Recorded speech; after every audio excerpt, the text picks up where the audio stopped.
আগে কইছিলাম না?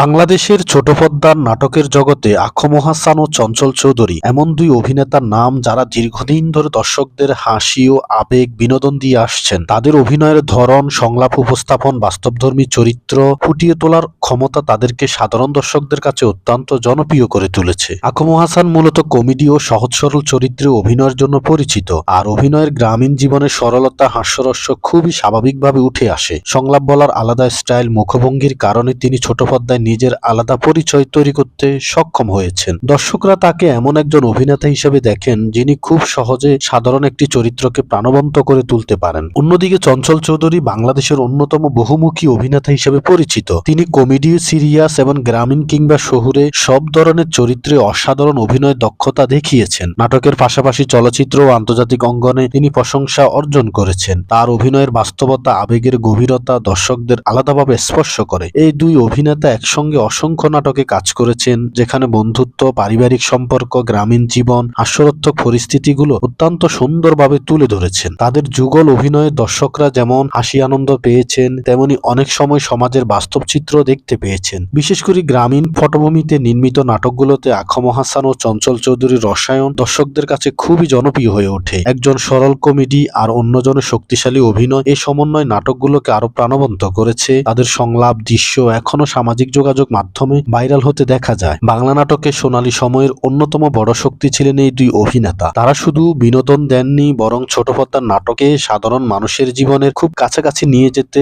গুরুত্বপূর্ণ ভূমিকা রেখেছেন। নতুন প্রজন্মের অনেক অভিনেতার কাছে তারা এখনো অনুপ্রেরণার নাম। আজও দর্শকরা আখম হাসান ও চঞ্চল চৌধুরীর পুরনো নাটক খুঁজে দেখেন, যা প্রমাণ করে তাদের জনপ্রিয়তা তা সময়ের সঙ্গে কমে যায়নি। বাস্তবধর্মী অভিনয় ও অসাধারণ রসায়নের মাধ্যমে তারা বাংলা নাটকের ইতিহাস নিজেদের নাম স্থায়ীভাবে লিখে রেখেছেন।